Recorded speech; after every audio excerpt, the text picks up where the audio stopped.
एक आम बेचने वाली आई है और सिर पे अपने टोकरी लेकर के आम लेती वही चल रही है। अरे कोई आम ले लियो, अरे कोई आम ले लियो, अरे कोई आम ले लियो।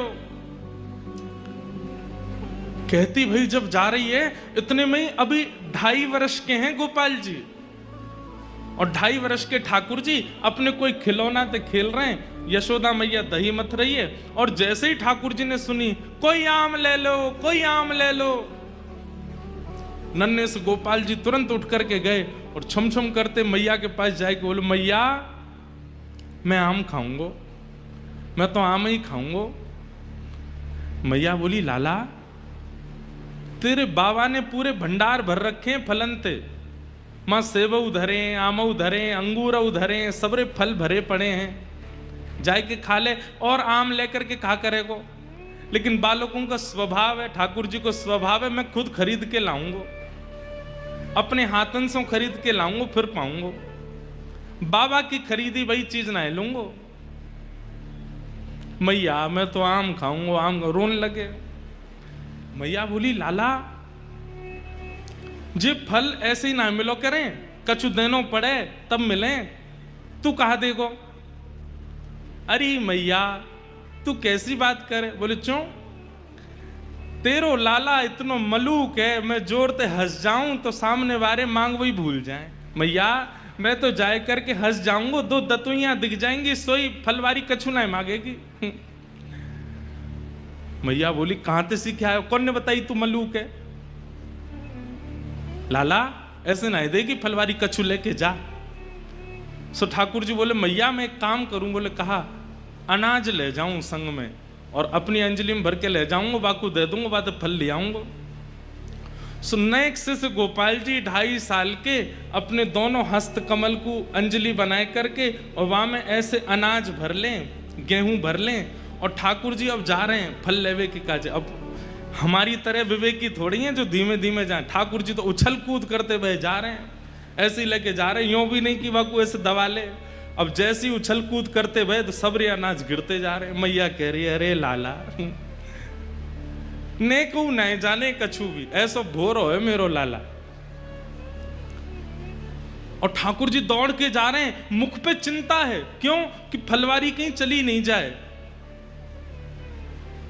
छोटी सी गली में ते नंद भवन ते निकर करके ठाकुर जी आ रहे हैं और सुनो लत्ता नाए पहने, वस्त्र नाए पहने, केवल कौंधनी पहन रखी है। वह कौंधनी में ही क्षुद्र घंटिका इतनी लंबी लंबी है कि वाते ही ठाकुर जी को जो है काय सब ढक रहे हो है, बाकी नहीं तो सब आज हरि देखे नंगम नंगा। भैया ये भी एक सौभाग्य दर्शन है कि ठाकुर जी बिना वस्त्र के ही दिख रहे हैं। एक मुझे किसी बालक ने चित्र बना के दिया, आप लोग मत बनाना, उसमें ठाकुर जी 1 वर्ष के ठाकुर जी हैं और ठाकुर जी के 4 भुजा हैं, शंख चक्र गदा पद्म, और शंख चक्र गदा पद्म 1 वर्ष के ठाकुर जी और बिना वस्त्र के मंद मंद मुस्कुरा रहे हैं, इतनी प्यारी छवि है। और ठाकुर जी दौड़ते भय जा रहे हैं, अनाज सब गिरतो जा रहा हो। 2.5 वर्ष के बालक की चाल सीधी नहीं होती, वो चले कैसे, सीधो भी चले तो ऐसा लगे टेढ़ो जा रहा है। तो कभी ठाकुर जी यूं जामे, कभी यूं जामे, कभी यूं जामे। ललित गति विलास बल गुहास प्रणय निरीक्षण कल्पितो रुमान। इतने में ही वो फल बेचन वाली अपने सिर पर टोकरी रखे, अरे कोई आम ले लो, कोई आम ले लो, मीठे रसीले आम ले लो। कहती भाई जैसे ही आई और वाकई गलती ते दृष्टि पड़ गई, वह गली में जा गली ते नंद भवन ते ठाकुर जी अनाज लेके दौड़ते हुए आ रहे हैं। और जैसे ही देखी है ठाकुर जी की सूरत, भूल गई सब सुध बुध। ठाकुर जी की रूप कांति कैसी है। श्री कृष्ण करणामृत में श्री विल्लु मंगल जी कहते हैं कि ठाकुर जी का जो तन है वो तन तो ऐसा है जैसे कि मानो गहरा नील सरोवर, एक गहरा नील सरोवर, और उस गहरे नील सरोवर पर ये 2 आंखें ऐसी हैं जैसे मानो 2 कमल खिले हों, सबसे आकर्षक 2 कमल हों। और कभी कभी ठाकुर जी दौड़ भाग करें तो ठाकुर जी के गाल भी गुलाबी गुलाबी है जाएं, तो ऐसा लगे 2 कमल ऊपर और 2 कमल नीचे प्रकट है गए। ठाकुर जी की अंग कांति तो श्याम वर्ण की है, परंतु ये हस्त कमल ये भी गुलाबी हैं, चरण कमल ये भी गुलाबी हैं, ओष्ठ ये भी गुलाबी हैं। आहा। और बीच बीच में जो स्वर्ण के आभूषण मैया ने पहनाए हैं वो ऐसा लगे कि स्वर्ण की कोई नील सरोवर में कोई ने दीप दान किया हो, तो सुंदर सुंदर सुंदर सुंदर दीप वह सरोवर में मचल रहे हैं। तो ऐसे ठाकुर जी की रूप कांति पर मानो जैसे स्वर्ण के आभूषण लगते हैं। आहा। जैसे ही देखिए छवि वर्णन करते हैं, विक्रेतु कामाखिल गोप कन्या मुरारी पादार्पित चित्तवृत्ति दध्यादिकं मोहवशाद्यवोच्यते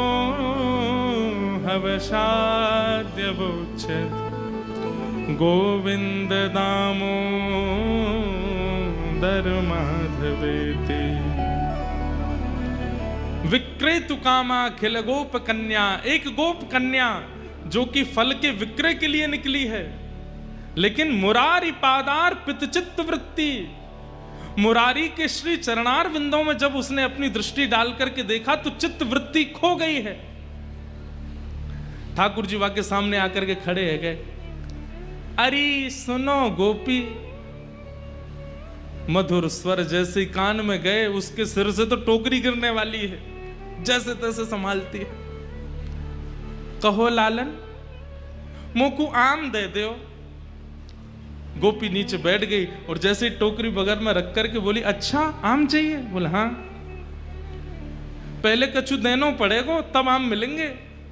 ठाकुर जी बोले हाँ मैं लेके आया हूं। और जैसी अंजलि आगे करी सबरे अनाज गिर गए, एक अन्न को दानो पड़ो बस। ठाकुर जी कह रहे जे बच्चो है। अरे सबरे गोपी गिर गए रास्ता में, अब तुम याते जितनो मिल जाए उतनो दे दो। एक अन्न को दानो है और बाकू ठाकुर जी कह रहे हैं कि याते जितनो मिल जाएगो आम उतने दे दो।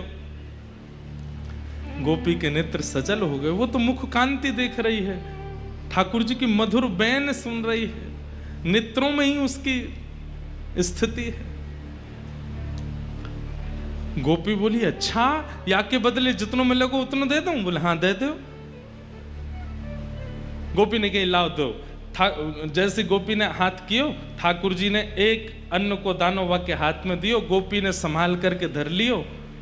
अब तो लेकर के महाराज एक आम हाथ में, दूसरो आम दूसरे हाथ में, दूसरो आम और दियो, तीसरो आम और दियो, 4-5 आम ठाकुर जी को पकड़ा दिए। ठाकुर जी ऐसे खड़े है गए, 4 आमन में ही ठाकुर जी तो भर गए, छोटे से हैं। बस गोपी इतना ही बहुत है। वो ना है तुमने जो दियो बातें तो और ज्यादा मिलेगा, लेके जानो पड़ेगा। ठाकुर जी बोले अब कैसे देगी? तो गोपी अपनी एक चुनरी उतार करके ठाकुर जी की कमर पे बांधे और वह कमर में कस के बांधी वही चुनरी में एक आम यहाँ खोस दियो, एक आगे खोस दियो, पीछे खोस दियो, ऐसे करके चारों तरफ आम खोस दिए कमर पे। आज ठाकुर जी ने आम की कोंधनी